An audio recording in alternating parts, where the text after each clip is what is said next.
Thank you for tuning in to the best parenting show on the internet, Post Daily Dose. It's the Post. It's the Post. It's the Post. The Post Daily Dose. It's the Post. It's the Post. It's the Post. The Post Daily Dose. It's the Post. It's the Post.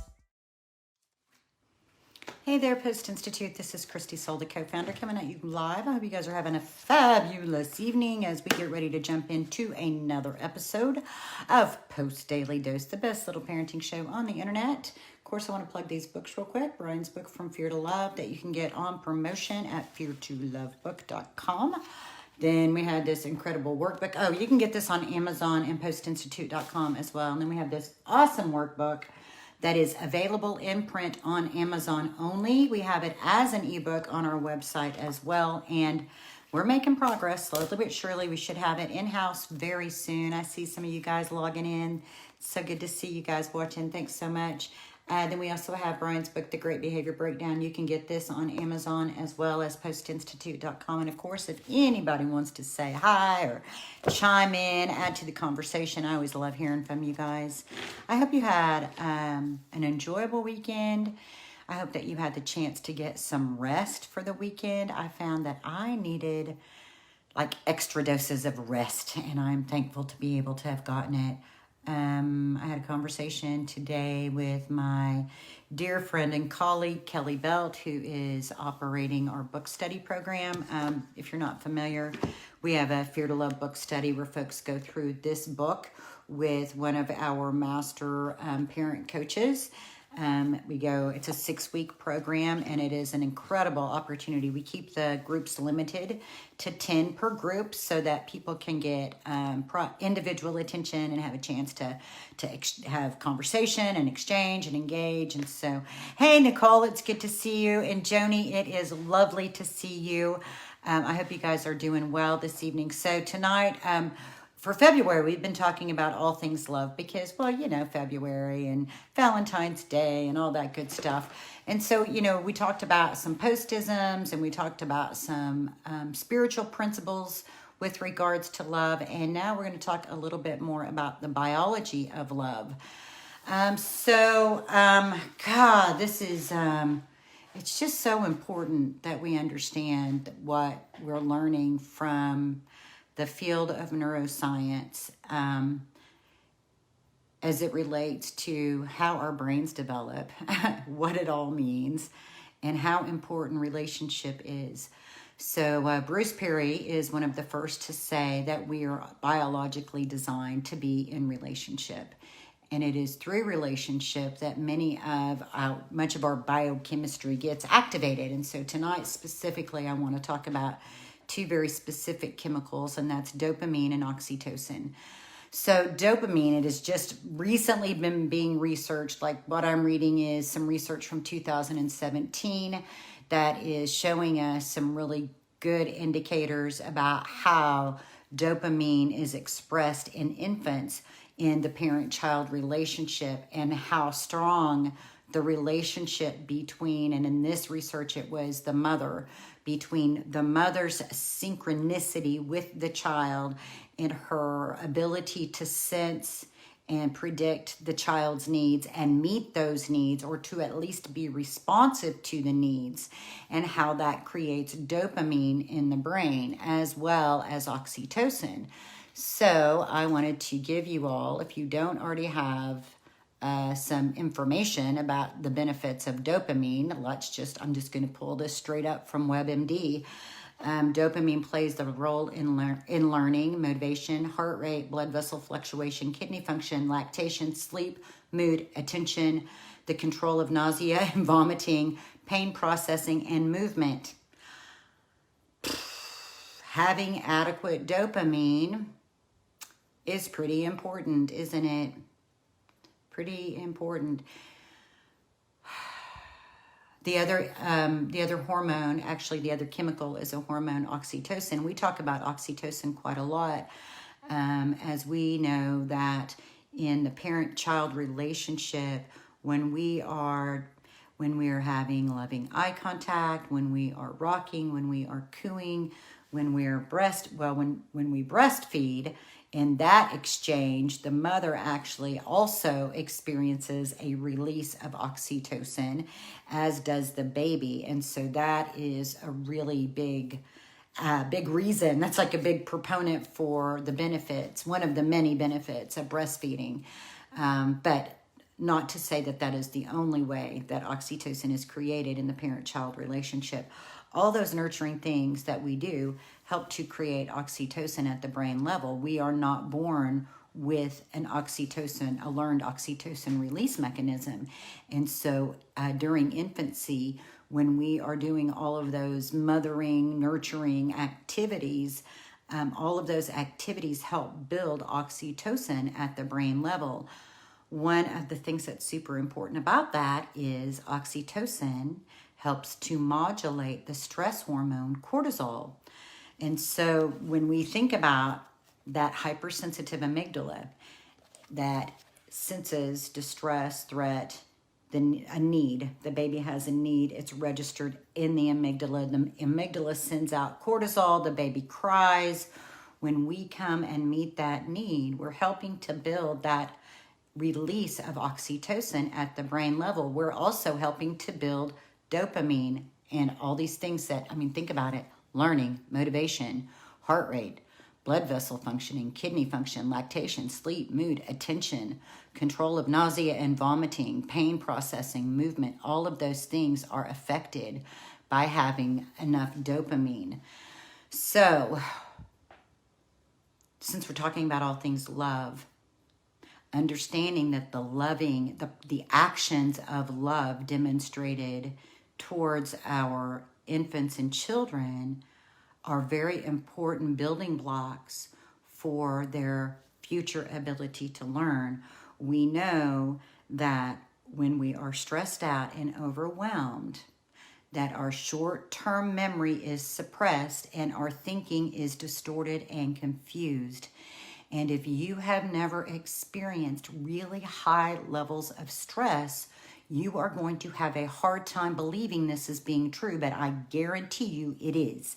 And I tell you this, so if you've not already heard the story, if you have, excuse me, but I was in a bank robbery one time. I was like probably about 42 when this happened, and I was at the bank. I was at the little desk writing my slip to make a deposit, and this person comes in. It's a very small bank, goes straight up to the counter, puts the mask on and a gun. I hid behind a chair, pulled out my flip phone to dial 911, and I could not dial 911. My short-term memory was suppressed, and my thinking was distorted and confused. And it happens to our children more often than we realize because of the hypersensitive amygdala as a result of trauma that they have experienced in the womb or in pre-birth and early life experiences. Love is healing. The ability to build oxytocin and dopamine does not go away. It is available through the lifespan. Building oxytocin is one of the primary focuses of the parenting model that we teach. That's why we're always talking so much about love. That's why we're always talking about time in. That's why we're always talking about the same sensory pathways that can be triggers can also be avenues for soothing. I used to talk all about touch because our skin is our largest organ. It is a terrific avenue for soothing, but not all people are comfortable with touch. It has to be based on everybody feeling safe. Otherwise, it's not going to create the oxytocin that we're looking for. I flipped over to a little article just to give myself some reminders that might be helpful. Ways that you can create oxytocin for yourself, ways to fill your cup so that you have enough oxytocin to engage in oxytocin building activities with your child, making love, cuddling, snuggling, chocolate, sunshine, walk, music, depending on the music, whatever, there's so many different kinds of music. Some things can be agitating. Some music can be very comforting and soothing, and that's different for every person. What's comforting for one may not be comforting for the other. Weighted blankets, same thing. Petting a dog, laughing. So there's a quick list of 10 activities that can be oxytocin, that can help create oxytocin at the brain level. A massage. I remember, and I'll share this again, but Brian did a great video. It was probably about this time last year, as a matter of fact, where he talked about encouraging parents to do at least 15 minutes a day. 15 minutes a day, you and your partner spend time together. It can be laying in the bed watching TV. It could be laying in the bed face to face, talking about hard things.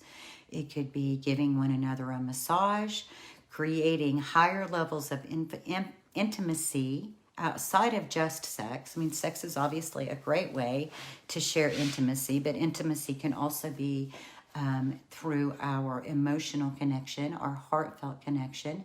So spending time with one another, really putting effort, concerted effort, thoughtful effort into your relationship as a way to also increase oxytocin, so that you'll be better at providing oxytocin for your children. So I'm going to do more research, more reading, especially about dopamine, because that is some new research. I read through it about 3 times. I'm still trying to wrap my brain around exactly what they did in their study, because it was very interesting the way they noticed the synchronicity between the caregiver and the infant. Synchronicity is a really interesting, when you think about synchronicity, when you think about being attuned to your children. And I feel like that there are some natural synchronicities that occur in the parent-child relationship when our babies are carried in our womb and we then are parenting those babies. And that when we are raising adopted and foster children, there may need to be more thought, maybe even more effort, maybe more time devoted to developing that synchronicity. It's something that I feel like I can't wait until tomorrow when I have a little bit more time to do some research, and then I'm going to come back and share with you what I learned. If anybody has any articles that you think I should look into, I'll be glad to. But synchronicity and attunement is extremely important. Those are the words. It's like harmonics. It's like the harmonics of your family. When you think about rhythm and you think about like just the harmonics of the relationships within your family and how things can flow out of this natural state of synchronicity. But when you think about, okay, so through the birth process, there's 9 months for the family to get highly acquainted with this baby and for the baby to get highly acquainted with the family. Hearing is occurring at 18 months. They're able to actually see, infants in the womb are actually able to see through filtered light in the womb at 15 weeks. There's brain waves measured at 28 weeks. So there's a synchronicity that's taking place in the womb that we have to give grace to. We have to have understanding about. And as adopted and foster parents, we have to really give thought to how we can build synchronicity and attunement for our family. So that's it for my message tonight. I look forward to sharing more. I would really love for you guys to take away this one thing, and that is the importance of building oxytocin at the brain level, spending time in fun activities with your children, that cuddle time, snuggle time, all of that stuff is so important. It is so important. It's important for you and it is important for your children. And if you've not found the pathway of soothing that your child relates to and responds to the best, then that is an avenue of research, of personal research, well worth investing your time in, because it will make all of the difference in how your child is able to cope with all the stimulation in the world. So if you've not already done so today, Put aside everything you're stressed out about, everything you've been teaching about, everything you might be worried about. Go give yourself 5 to 10 minutes just to breathe and relax. Get your oxytocin released. Pet your dog. Listen to your favorite music. Get some sunshine on your face. Take a warm bath. Whatever that looks like for you to fill your cup. And then go spend time with your children, just enjoying them. Let the love you have for them shine from your eyes. Let them feel it from your energy. They feel you first and foremost. And then just go play with them. Let them lead. It's okay for them to be in charge a little bit. You know, let them lead in what game you play. Let them tell you how to build the Legos in their Lego world. Snuggle up, read a book, watch TV, whatever it looks like in your family as you spend time together. That is the foundation for building dopamine and oxytocin. That is the foundation for all these other things that you're hoping to develop. And remember what Brian reminds us of: at any given moment, we can act out of our blueprints of stress and fear and overwhelm. We all have those blueprints. We can all slip into that place. Or we can choose 1 to 2 to 3 deep breaths. And we can choose love. Much love to you guys, and we'll see you all tomorrow night. And thank you, Cal. Thank you so much for your feedback.